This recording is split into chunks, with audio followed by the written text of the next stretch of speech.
LCARA Ham Radio presents a Time Machine Tuesday vintage video release. Welcome to Lake Cumberland Amateur Radio Association. You can find us at LCARA.net, on Facebook, on YouTube, and on Instagram.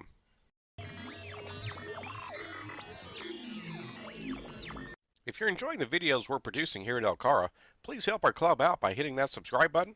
Also, give us some feedback on our videos. Click the like button, share with anybody who may find it interesting, and be sure and hit the bell icon to make sure you get notified of the next video release.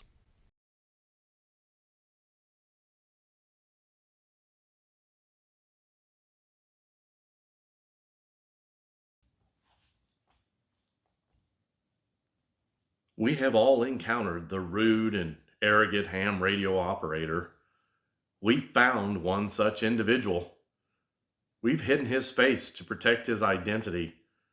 The following discussion will make it abundantly clear why. When you're finding a station to work, what do you do first? Once I find a station, I tune my radio for the strongest possible signal. You tune on the same frequency as the station you're trying to contact? Well, of course. Do you mentor others in the amateur radio hobby? Why? Nobody mentored me. How often do you log your contacts or send a QSL card to those you meet on the air? What's a QSL card? I don't have time for that nonsense. You seem upset. Do you ever lose patience with contacts, or do you try to make them feel important? Important? I'm not their babysitter. Would you describe your interest in the ham radio hobby as a way to help others? You have got to be kidding me. A hobby? I use my radio to make money. One last question. Do you belong to any amateur radio clubs, or do you participate in any community-based activities? Heck no, I'm a loner. I don't use my radio for anyone but me. Who else would I use it for? It's my radio. And there it is, ladies and gentlemen. Please don't be this guy. Hello there, I'm KY4BDP Brian for the Lake Cumberland Amateur Radio Association. Today I wanted to talk about something that was handed to me by one of the Elmers in our club, and it's the Amateur Radio Operator's Code of Ethics. Now, as you just saw in the interview, there are some operators out there that, shall we say, are not looking out for the interests of others. And we see some of that day, especially if you're up on some of the lower bands, that are probably not as polite as they could be, or in some cases they are a little standoffish. But in a lot of the other bands, you have a lot of people out there that really care about the hobby. And I thought this code of ethics was definitely something to have a video on, because I don't really see it emphasized by some of the other channels. Not that they probably don't care about this, they do, but I thought, well, why not quantify that and put out a video, because really everybody should live by this code of ethics. By the way, I've got a piece of paper here that I'm going to read. If you want a copy of this, put it down in the comments below, and maybe cut it out and put it someplace where it's easy to see in your station, at your shack, or in your shack, so that you can kind of remind yourself each day. Just look at one of the code of ethics and see how you might quantify that day when you're DXing. So let's get started. I don't want to make this video overly long. The first ethic that I think is really pertinent is the amateur is considerate. He never knowingly uses the air in such a way as to lessen the pleasure of others. Now, probably one of the best examples my brother and I are always complaining about, but everybody complains about this, is somebody will find a station. Usually they're watching a waterfall. They come all the way over to a station, and then they tune their radio as soon as they're right on top of the station where others are already on and communicating. And you hear this extremely loud pitch because they're tuning their radio. And that's definitely not improving the pleasure of others. It is definitely lessening the pleasure of others. That's definitely something you don't want to do, is tune your radio right on frequency where others happen to be, for instance. So it's definitely a great example of what not to do. There are plenty of other things you could certainly do to improve the experience for others, especially new people. The next ethic: the amateur is loyal. She or he offers loyalty and encouragement and support to all radio amateurs, local radio club, and to the American Radio Relay League, through which amateur radio is represented. Now, you could say, well, I'm not really big in the ARRL. That's totally understandable. A couple of the Elmers that I know in my local club are life members. The ARRL is our lobby in Washington to ensure that the bands that we have stay in amateur radio. Some of you have probably heard that here just recently in the last year in particular, they were looking to reapportion some of the 2-meter band for commercial aviation use. And we fought that both through the ARRL and the IRL. So these organizations are there to represent us. Are they perfect? No, I don't know of any organization that's perfect, but we still need a lobby that helps our hobby maintain what we have and to help grow what we have as well. So the ARRL certainly does that. If you have a state organization that you like to work with, great. We're not picky. Just pick one that you feel helps grow the hobby. The other thing it says is loyal to a radio club. You hear Chris and I talk about this all the time. Find a local club that you can participate in. Many radio operators are loners. Now, I don't have a problem with that. People have different personalities. Some people don't like to be around people. I get that. And amateur radio allows you to kind of get out there and touch people. And in essence, you're meeting people, just not in person. And during this epidemic or pandemic as it is, you could argue that amateur radio is one of the first ways to do social distancing, I suppose.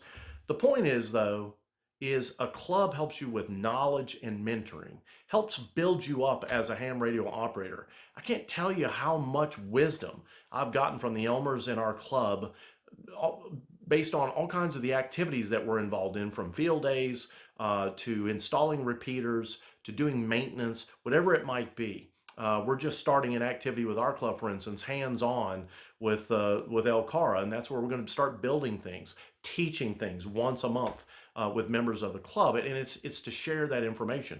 Well, that's being loyal too. You'd want to be loyal to a club that helps you grow in the hobby. The next one is the amateur is progressive. Now, keeping the amateur's station abreast of science, the station is well built and efficient. Operating practice is always above reproach. Now, again, building a station that you're proud of is an important thing. Absolutely. In fact, we've got a new member in our club, and he's got one of the coolest stations I've seen. He's built it all himself. I'm really impressed. In fact, I'm envious because my station's pretty, shall we say, doesn't look like much of a shack, but it's there. This fellow's built the bench himself, built his work area himself, and it just looks great.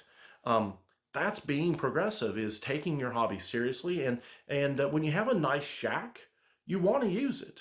If you don't have a nice shack, you find other things to do sometimes. The other thing I like about this is keeping the amateur station abreast of science. Now, we ourselves don't have to be scientists, but we have to learn a few things.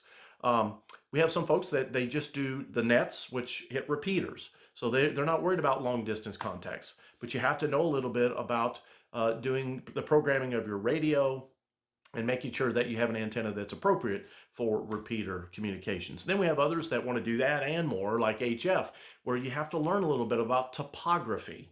You have to learn a little bit about propagation and other disciplines as well when it comes to grounding and RFI. So I like that saying, the amateur is progressive, meaning that you're willing to take on additional knowledge and learn so that your radio station, your shack, is efficient, well built, and I would add to that, safe.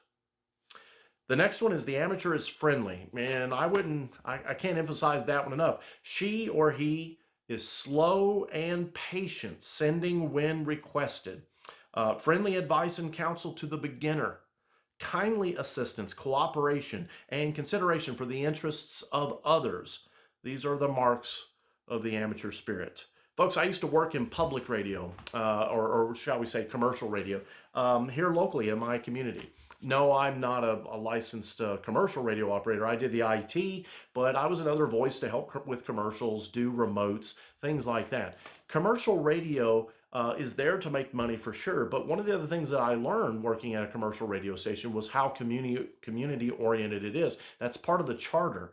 Well, amateur radio is almost like from the get-go community oriented from the standpoint of helping out your community in times of stress or some type of an event where amateur radio really comes in handy for communications, whether that's a storm, a hurricane, an earthquake, tornado, whatever it might be, even a pandemic like we're going through right now. Amateur radio is meant to be there as a way to help others, to give back to the community. That's how I look at it, is giving back to the community. There's a lot of personal satisfaction in learning this, but ultimately the YouTube videos, the emergency communications trailer, the maintenance of the repeaters is giving back to the community so that that service is there when it's needed. The amateur is balanced. I thought this was kind of, I don't know, not strange, but I thought it was interesting they added that. Radio is a hobby.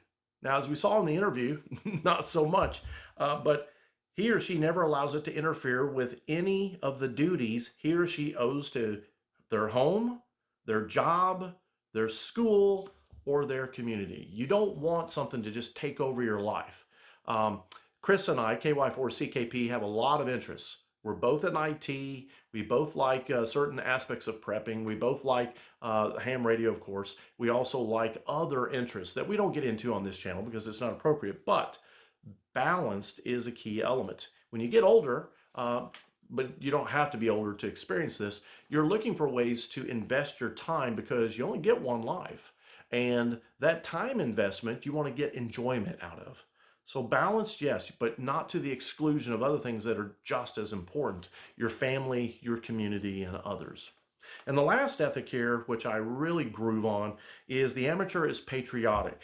Knowledge and station are always ready for the service of the country and the community.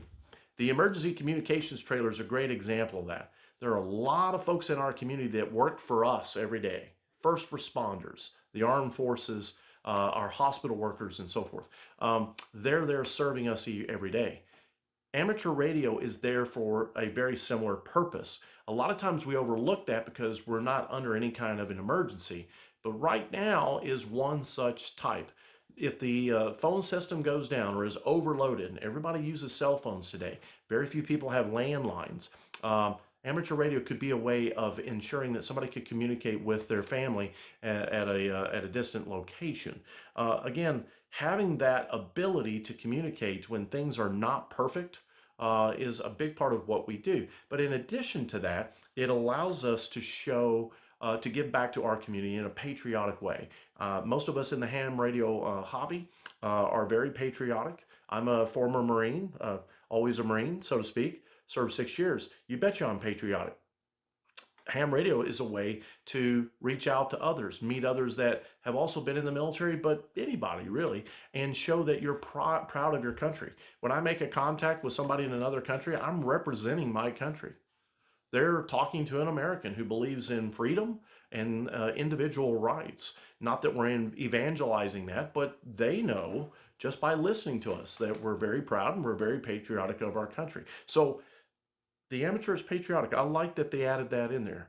Folks, if you want a copy of these ethics as something that you could put at your station to remind you why you're in the hobby, it's not about being rude. It's not about making money. It's not about using the radio in a negative way. It's about serving your community, serving others, and getting enjoyment yourself from a hobby that has so much to give and has been around a very long time, and putting a modern spin on it as well.